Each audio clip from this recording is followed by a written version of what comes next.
I have the great privilege to be here with probably Captain Canada, CBC, Canada's voice. We all go to bed watching Peter tell the world the stories to Canadians and give us some context. Peter, what is your impression of the work that people do in immigration? You mentioned in your speech and how important that work was. So I just want to get some of your thoughts. Well, it's clearly important because at whatever level you're in the business of immigration, whether it's at the government level or at the consultant level, you are shaping a certain degree of the future of the country. And so it's clearly extremely important, not just for those of you in it, but for the rest of us, because the decisions you make are going to affect us all. You're a proud Canadian, aren't you? Oh, yeah. Deep. I could sense that from your speech. Yeah, I mean, I'm an immigrant. Like I came to Canada in the late 1950s. I was born in England, grew up in Southeast Asia, and our family moved here. Now, we were British subjects, so it was kind of a slam dunk getting in. But we decided to go through the process anyway. Do the whole thing. Wait the 5 years. We swore our allegiance in our living room with a justice there. And it was a very special moment to be accepted into the country and to become a Canadian citizen. And I've never forgotten that. Neither is my sister. And my parents were proud Canadians right to the end. But I do think that it's when you travel, you appreciate how much we have here. That's not to mean we shouldn't always be striving to make it better, but sometimes we don't realize how good it is. Right. Yeah. I was struck by some of your impressions of Canadians going above and beyond overseas, and the lasting impression that they leave in the minds of those people that they come in contact. Mm-hmm. And I was also struck by your personal story of that Vietnamese girl who you had the privilege of honoring and giving a scholarship. Mm-hmm. I mean, that must have been a very moving moment for you when you realized, when it sort of crystallized what this meant. I don't know why I hadn't considered the possibility that she had come from a family that had arrived in Canada through the boat people exodus of Vietnam.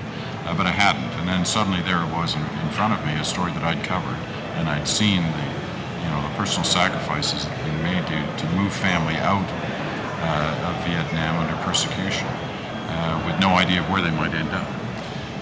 And then suddenly here, almost 30 years later, honoring one of the children of one of those who'd come out as a wonderful young Canadian who is going to make a name for herself.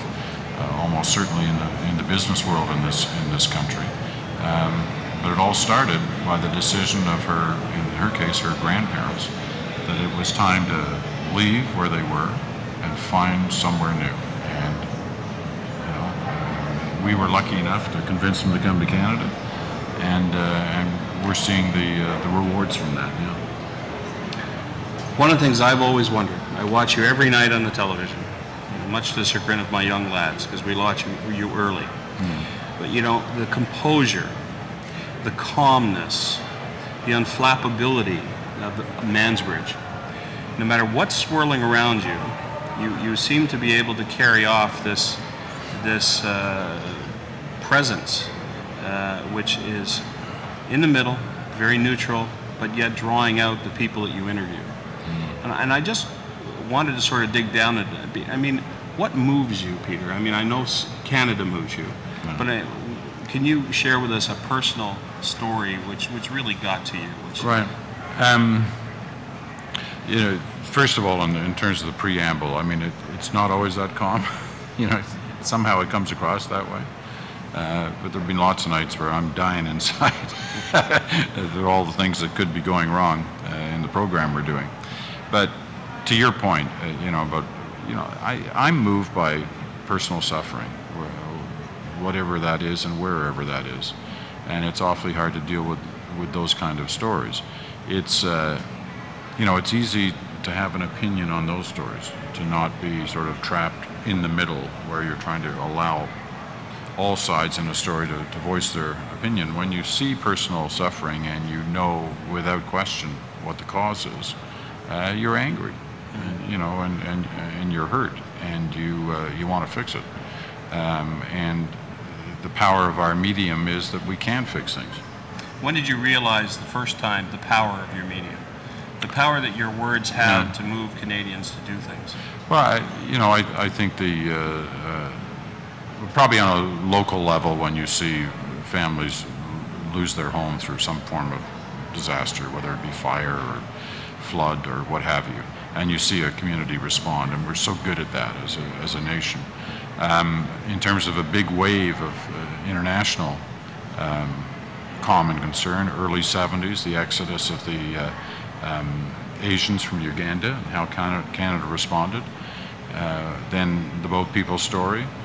Probably, though, the one more than anything that I watched where a world was moved through the power, almost the single-handed power of a television picture, was '84 and Ethiopia and the famine.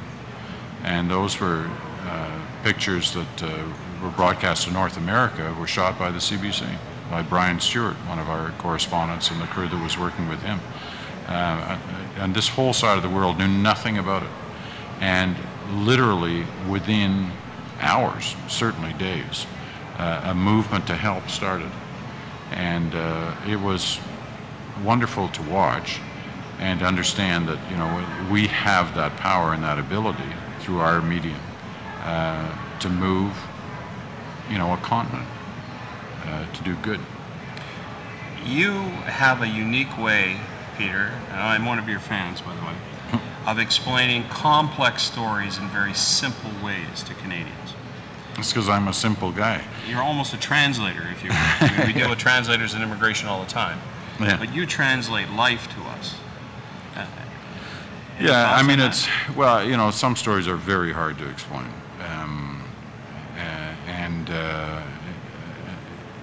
And especially ones like we've been confronted with in the past year, the general economic story, is a very hard story to tell on television and to do in a meaningful way. We're always exploring new ways of doing it, but it's tricky because for the most part, viewers only have one shot at getting it. It's not like a paper where you can read that paragraph over and over again. Or a newscast, people don't sort of rewind it back and forth trying to see what was said. You got one shot at explaining it, so they demand a lot of you, and it's challenging, especially those kind of stories. We're still trying to find the best way to do it. Our group is grappling with most of its birthing years, childhood years, in sense that we've only been around as a profession for 5 years in terms of recognized as such. And we're grappled, of course, every day with the human hopes and dreams of people who come in to see us and people who we help through the various processes, whether it be refugees, economic immigrants, or what have you. Would there be something that you would want to send out? Because, you had 600 people on the edge of their seats today, but there's another whole group that will see this through our video streaming. Is there a message that you would send out to those consultants who aren't here today, the ones who are working in China, in India, and various other countries around the world? Do you think it's important? Well, I hesitate because I don't understand your business as well, obviously, as you do. But even in a general way, I'm not overly familiar with it. But however, I'd say this, because I think it's common to a lot of professions, and certainly to yours, I would assume, is that to never lose sight of why you're there, like who you're serving. You're serving that person who's desperate to get to a better place, or to link up with family, friends. Those ones who are desperate to get to a better place is almost always because they're trying to set the stage for the next generation. And it's a profession, and obviously, all of us who are in a profession are there, to make a living and to look after our own families. But there are some professions, and I think yours is one of them, where the client, the importance lies in the client. They're the ones who are in so many cases suffering, and it's through your good work and your goodwill that'll give them an opportunity they didn't have. Well, Peter, I really thank you for coming to the conference. One thing I've learned of you since you've been here, that 15 minutes is far too long. But I want to thank you on behalf of the Society for coming to the conference. And I hope that you come back and see us over the next 5 years to see how we're doing. And I'm looking forward to seeing those stories on ghost consultants and the dream merchants who are trading illicitly on the hopes and dreams of those people we're trying to bring to Canada. Well, but thank you very much, Peter. Thanks, John. That's great. Cheers. Okay.